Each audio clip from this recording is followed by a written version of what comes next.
Virus আক্রান্ত হলে তার উপসর্গ কি কি হবে। সবার প্রথম যে ইনফরমেশন, সেখানে সর্দি কাশি এবং নাক বন্ধ, সর্দি কাশি অনুভব হবে এবং তার থেকে বড় বিষয় হচ্ছে নাক বন্ধ হয়ে যাবে। জ্বর এবং গলা ব্যথা, শ্বাসকষ্টজনিত সমস্যার কথা আগেই বলেছিলাম। সিওপিডি সমস্যা যাদের রয়েছে তাদের ক্ষেত্রে ভয়ঙ্কর হতে পারে, কিন্তু শ্বাসকষ্টের সমস্যা হতে পারে।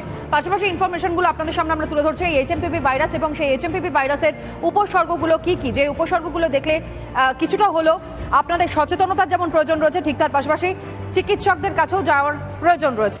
বহুদিন থেকে এটা আমরা ডিটেক্ট করি, ইউজুয়ালি শীতের শুরু, শীতের সময় এবং শীতের শেষের দিকে এই ভাইরাসটার প্রাদুর্ভাব ঘটে। এটা মেনলি যেটা করে নর্মাল সর্দি কাশি যেটাকে আমরা বলি, এবং সেটা বয়স্ক থেকে বাচ্চা, মধ্যবয়স্ক, প্রাপ্তবয়স্ক সবারই হতে পারে।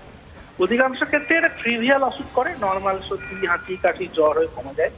খুব রেয়ারলি এটা নিউমোনিয়া বা শ্বাসকষ্ট বা ব্রঙ্কাইটিস এই টাইপের অসুখ করে, যেখানে হাসপাতালে ভর্তি করতে হয়।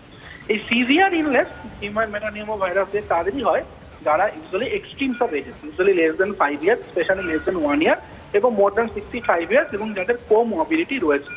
এবং এই সিভিয়ার ইলনেসের মাত্রাটাও কিন্তু অত্যন্ত কম পার্সেন্টেজের পেশেন্টের ক্ষেত্রে সিভিয়ার ইলনেস হয়।